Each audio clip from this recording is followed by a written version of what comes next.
Welcome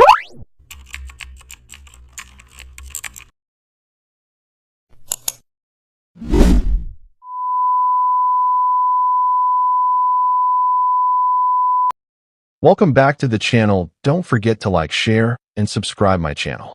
Today we are explore how to design a modern double frame effect using frames in Photoshop.